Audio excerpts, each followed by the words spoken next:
Hi, I'm Corey. Welcome to Orcs, Conquerors of Elves and Men. And now part 3 is going to dive in and talk about some of the things that you haven't encountered before, like the Bloodletter and the Quartermaster and the Harbinger, 3 new types of paragons. So looking forward to it. Let's jump right in. If you've been reading the 3rd edition books, you know I've been adding the half Jotun, and I wasn't going to leave Orcs out. They've got the Bloodletter, who is probably the biggest and baddest of them all. They do have the 6 defense, 6 strength, but where they top out and they're better than ogres is they've got a 3 agility and a 7 speed. And what makes that 7 speed even more devastating is that they have the breakaway trait. Charge 7 and make an attack. They can charge 4, make an attack, and continue on 3. Very mobile. Orcs are not known for bulky armor, and so they may put together scrap armor, which would normally penalize you -2 to speed. But with the unfettered skill, they're able to just move normally. My best advice is run. Don't try to take them head on. Where they're going to get in trouble is they all have the feast trait. An unexpected wound caused in battle, they have to go eat that guy. So that's going to keep them busy for a while. Next, we're going to talk about the conquered. These are peoples that were subjugated by the Han Empire. The army put them to work in different ways. The first is the Quartermaster, which is a wanderer of all things, and probably the most important warrior in your war clan other than the warlord. It's going to take a while for that to sink in, but they start with the haggle skill. Any normal orc equipment you can buy for 1 gold less. When you're starting to equip that first war clan, that's going to be huge, right? Because even if I just want to put 6 breastplates on there, it's going to cost me 6 gold instead of 12. And when you're limited like you are, it's going to make a big difference. Otherwise, the stats are terrible, but you still have that glutton trait. Let me tell you, when you get swift on your wanderer and a staff sling, they're going to be someone to be reckoned with. So they do have purpose on the battle map as well. The other of the conquered is a very unusual one. It's the Harbinger. These are desert assassins, human. Ogedei Khan, the leader of the orcs, bribed them with wealth and power. That inheritance has carried over to current day. Your Harbinger is going to start with a Javinar Nightmare, a saddle, a curvy bladed Chris knife, and armor. And oh yeah, they got that new favorite, sleight of hand. All right, we're zipping through this. There's 3 new paragons, and my favorite is the Royal Guard, of which you're allowed to have 2, and nobody is ever going to take it.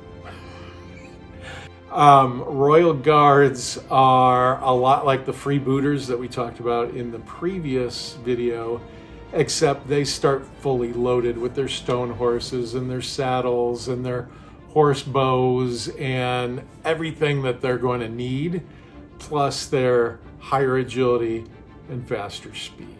If you're going to step up, the Marid Cloudwalker is really a really nice place to go. The Marid is truly a half elf. They can't go to the elven otherworld. They're not quite a fairy, but they do regenerate. They have Enshroud, so it's almost like having shield and parry, but better. Desert people always believe that Marids could enter their body and make them do things that they didn't want to. So they do a possession a lot like a spirit fox. They have, innately, they have vortex, so they can fly on spinning clouds of air at skimming altitude very quickly. And the biggie, they actually have the wish skill, so they can grant wishes or do cruel wishes, which is more their thing. When you reach 8th level, they're known for their titanic size, and so you get, innately, you get the Titan spell. They are wicked cool. They are vile, so there will be some consideration about how you want to approach them. And last of the paragons is the beautiful half-elven Ifrit Flame Caller. Looks innocent and wonderful, but she is a changeling who can turn into the towering elemental known as the Spirit of Flame. She has a personal firebrand always in effect, fireproof always in effect, a fire shield always in effect, and can innately cast the spark of life. What makes her unstoppable is the Spirit of Flame. So in this form, she is a 9 defense, 6 strength, 3 agility, and 7 speed. She is gargantuan, and you can imagine vile. She has Bull Rush Celerity, a changeling, so she can turn back.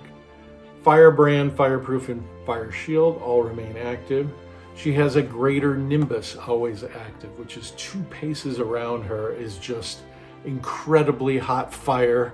So good luck if you want to come and attack her. She has Iron Will, able to leap.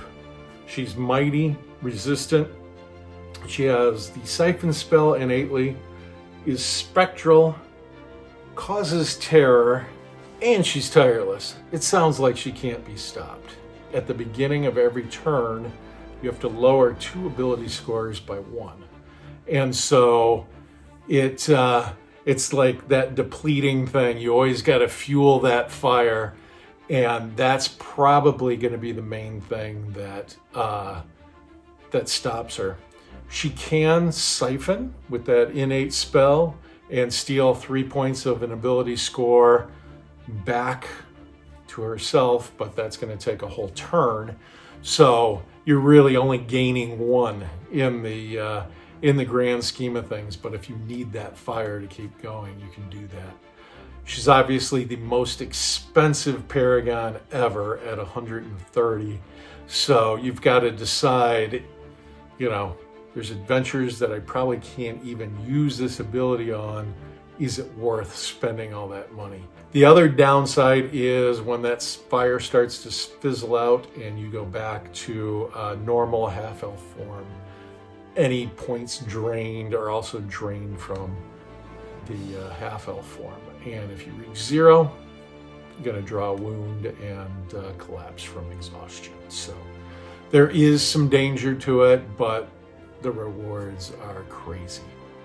Thanks for taking the time to watch. I know there's a ton to cover here with all the new stuff, and hopefully you're going to order the book and jump right in and start playing. I think we're going to do one more video in this series, and part 4 is going to be about building your first orc war clan. I've made some mistakes, and so I'd love to share with you some of the successful builds that we can do. So check out Orcs, Conquerors of Elves and Men on WitchBorn.com, and let's get started on creating our own war clans. Thanks for watching.